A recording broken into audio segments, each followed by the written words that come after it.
ಗೀತಾ ಮಹಾತ್ಮೆ. ಭಯಾನಕವಾದ ಕುರುಕ್ಷೇತ್ರದಲ್ಲಿ ನಿರ್ಮಾಣವಾದ ನದಿಯಲ್ಲಿ ದಡಸ್ವರೂಪವಾಗಿ ಭೀಷ್ಮರು ಮತ್ತು ದ್ರೋಣರು ನಿಂತಿದ್ದಾರೆ. ಜಯದ್ರಥನು ಜಲವಾಗಿ ಹರಿಯುತ್ತಿದ್ದಾನೆ. ಮಹಾಭಾರತ ಯುದ್ಧಕ್ಕೆ ನಾಂದಿ ಹಾಡಿದ ಗಾಂಧಾರ ರಾಜ ಶಕುನಿಯು ಕರಿಬಂಡೆಯಂತೆ ನಿಂತಿದ್ದಾನೆ. ಶಲ್ಯನು ಮೊಸಳೆಯಂತೆ ಇದ್ದಾನೆ. ಅಶ್ವತ್ಥಾಮ ವಿಕರ್ಣರು ಘೋರವಾದ ಅಲೆಯ ರೂಪದಲ್ಲಿದ್ದಾರೆ. ಕರ್ಣನು ಶೋಭೆಯಿಂದ ಕೂಡಿದವನಾಗಿದ್ದಾನೆ. ದುರ್ಯೋಧನನು ಸುಳಿಯಾಗಿ ನಿಂತಿದ್ದಾನೆ. ಇಂತಹ ಘೋರ ಸಾಗರದಲ್ಲಿ ಪಾಂಡವರ ದೋಣಿಯನ್ನು ದಡ ಸೇರಿಸುವ ಅಂಬಿಗನಾಗಿ ಶ್ರೀಕೃಷ್ಣ ಭಗವಂತನು ಇದ್ದಾನೆ. ಸಂಸಾರವೆಂಬ ಸಾಗರದಲ್ಲಿ ಅದೆಷ್ಟೋ ಕ್ರೂರ ಜಂತು ದುಷ್ಟ ಶಕ್ತಿಗಳು ತುಂಬಿರುತ್ತವೆ. ಅಂತಹ ಭಯಂಕರವಾದ ಆರ್ಭಟಿಸುವ ಭೋರ್ಗರೆಯುವ ಯುದ್ಧ ಭೂಮಿಯಿಂದ ಪಾಂಡವರು ದಡ ಸೇರಬೇಕಾಗಿದೆ. ಇವರ ದೋಣಿ ಚಿಕ್ಕದು, ಅರ್ಥಾತ್ ಇವರ ಸೈನ್ಯ ಚಿಕ್ಕದು.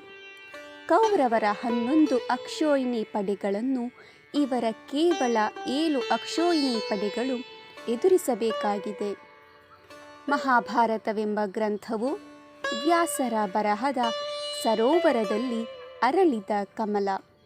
ಕಮಲದಲ್ಲಿ ಹಲವಾರು ದಳಗಳಿರುವಂತೆ ಇಲ್ಲಿ ಹಲವು ಕಥೆ ಮತ್ತು ಉಪಕಥೆಗಳಿವೆ. ಮಹಾಭಾರತದಲ್ಲಿ ಇಲ್ಲದ್ದು ಬೇರೆ ಯಾವ ಗ್ರಂಥದಲ್ಲೂ ಇರದು. ವ್ಯಾಸರ ಮಾತಿನ ಸರೋವರದಿಂದ ಚಿಮ್ಮಿದ ಸನಾತನ ತತ್ವವನ್ನು ಸಾರುವ ಕಥೆ ಇದು. ಹೂವಿನಲ್ಲಿರುವ ಹನಿಗಳನ್ನು ದುಂಬಿಗಳು ಹೀರುವಂತೆ ಈ ಗ್ರಂಥದಲ್ಲಿರುವ ಸಾರವನ್ನು ಜ್ಞಾನದಾಹಿಗಳು ಹೀರಬೇಕು. ಕಮಲ ಅರಳಲು ಸೂರ್ಯನ ಕಾಂತಿ ಬೇಕಾದಂತೆ ಭಗವಂತನೇ ಹೇಳುವ ಮಾತಿನ ಸಾರವನ್ನು ಅರಿತು ನಡೆಯಲು ನಮಗೆ ಜ್ಞಾನ ಬೇಕು. ಇಲ್ಲಿ ದೋಣಿಯ ಪಯಣವು ಜನನ ಮರಣವನ್ನು ಸೂಚಿಸುತ್ತದೆ. ಹುಟ್ಟನ್ನು ಕೇವಲ ಸಾವಿನೊಂದಿಗೆ ಕೊನೆಗೊಳಿಸದೆ ನಮ್ಮ ಕರ್ಮಕ್ಕನುಸಾರವಾಗಿ ಮೋಕ್ಷವನ್ನು ಹೇಗೆ ಸಾಧಿಸಬೇಕೆಂಬ ತತ್ವವನ್ನು ಇಲ್ಲಿ ಬೋಧಿಸಲಾಗಿದೆ.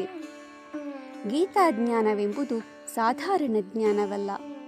ಇದು ಪ್ರಕೃತಿದತ್ತವಾದ ಎಂದೆಂದಿಗೂ ಮುಗಿಯದ ಶ್ರೀಗಂಧ. ವ್ಯಾಸರು ಇಲ್ಲಿ ಪಾರಾಶರ್ಯ ಎಂದು ಅವರ ತಂದೆಯ ಹೆಸರಿನಿಂದ ಕರೆಯಲ್ಪಟ್ಟಿದ್ದಾರೆ.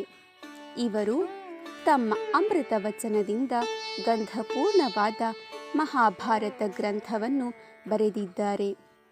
ಸಜ್ಜನರು, ಜ್ಞಾನಿಗಳು ಕಮಲದ ಗಂಧವನ್ನು ಸೂಸುವ ಈ ಗ್ರಂಥದಿಂದ ಸುಗಂಧವನ್ನು ಪಡೆಯುತ್ತಿದ್ದಾರೆ. ಯಾವುದೇ ಕಲಿದೋಷವನ್ನು ಇಲ್ಲವಾಗಿಸುವ ಕಮಲದಂತಿರುವ ಪವಿತ್ರವಾದ ಈ ಗ್ರಂಥ ಎಲ್ಲರಿಗೂ ಶುಭವನ್ನು ತರಲಿ. ಹರಿ ಓಂ.